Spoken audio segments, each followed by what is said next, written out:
originated, the United States Constitution is written for a people possessing piety and inward principle. From its inception, it was modeled after the commandments and instructions found in the Holy Bible. It was never a document conceived to grant rights and privileges to the ungodly and immoral. Furthermore, the founders carefully sought to protect the rights of men and women of faith. Life, liberty, and the pursuit of happiness are the foundation of this great document. But these concepts derive from the promises in God's Word. Jesus said, "Where the Spirit of the Lord is, there is liberty.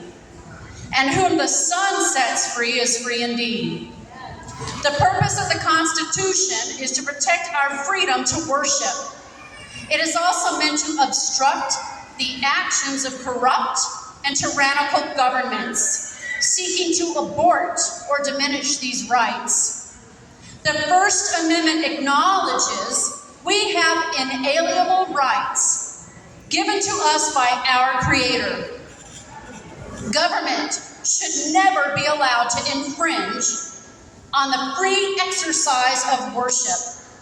The amendment states, "Congress shall make no law respecting an establishment of religion or prohibiting the free exercise thereof." The Constitution backs our right to worship God without the interference of government, regardless of its reasoning for overreach. Sadly, we witnessed the opposite of this right, as government restricted the ability of the church to hold services. Moreover, government told the church when and how to conduct services. During COVID, ministry was deemed non-essential, which impeded the ability to properly care for the sick and needy. Thousands of people died a horrible death without the bedside ministry of the church.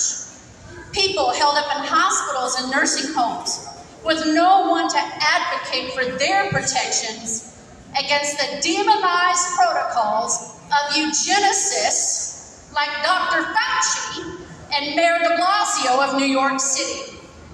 Consequently, even more were left to die without the comfort of the clergy to minister to them in their time of need. There was no reading from the peaceful passage of Psalm 91 or encouraging prayers of loved ones saying, "It will be okay, we love you."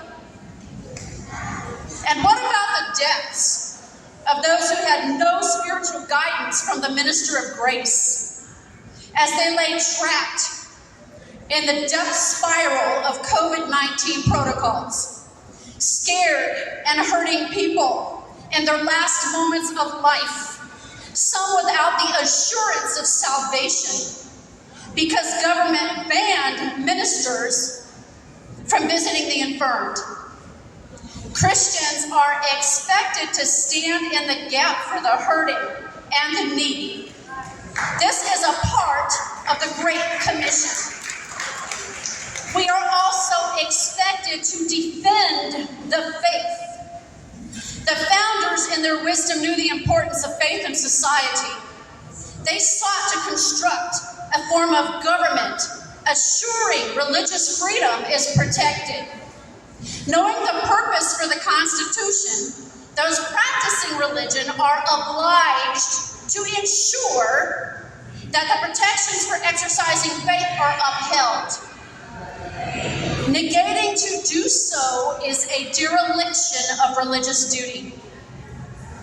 So if we know that upholding the right to worship God, unencumbered by government, is a Christian duty, then why did the church cave to the mandates? In July of 2020, I saw the long line of people waiting to enter the store. Upon entering, I was delayed by an employee holding a clipboard, demanding to know if I had a mask. I told him I don't wear masks. He informs me I need a mask in order to shop. I said, "No, I don't." He said, "It's the law." I immediately retorted with a list of personal freedoms outlined in the Constitution, then entered the store without a mask. Oblivious to personal rights and freedoms, people within earshot stopped to listen to my argument on individual liberty. But without saying a word, they entered the store wearing masks. In that moment, I knew the country was in serious trouble. The mass manipulation of misinformation by the likes of Fauci and the mainstream media had completely removed all reasoning from the shoppers around me. After leaving the store, I pulled into a church parking lot to record a video expressing my dismay. In that rant, I specifically called out people of faith who had surrendered their rights to the mandates. That didn't sit well with certain members of my family. They didn't like it when I explained that the purposes behind the mask wasn't to protect, but to silence people. I marveled at their defense of the mandates, insisting if we didn't follow the CDC protocols, we were going to die. It would be far too easy to blame my family's reaction on fear and fear alone. Well, fear is the strong man in this case. Apostasy is at the root of this issue. People rejecting the truth in order to believe a lie so they can continue to fit in with members of society and maintain a comfortable existence without persecution. Let's face it. A lot of Christians don't have the fortitude to stand in the face of evil and say, this has to stop. But thankfully, we have hope and a remnant standing in the face of adversity. Like Dr. Simone Gold and Pastor Artur Pawlowski, some are standing in the gap for truth, exposing the lies of globalists seeking to cull the population with their demonic protocols and jabs. Like the speakers here today, they too have witnessed firsthand the results of government overreach. They are working to provide us with the truth about the mandates and COVID and the jabs. Our founding fathers believed in freedoms provided to us by God. However, if we fail to usurp our right to live freely and worship according to the dictates of our religious faith, we will suffer at the hands of ruthless and diabolical men bent on our extinction. The church is the last line of defense against an overreaching and tyrannical government.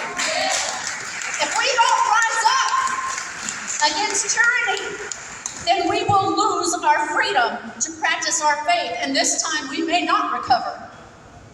John Adams said, but a constitution of government once changed from freedom can never be restored. Liberty once lost is lost forever. The government is planning another shutdown. We must exercise our First Amendment right to assemble and worship God when and as He dictates, especially in the face of adversity. Boldly push back against tyranny. Refuse to embrace the spirit of fear. Reject government's compulsion to silence your voice. Give no place to the devil and surrender to no one but God. For that is our rightful act of worship, and it is guaranteed by the Constitution of the United States. God bless America.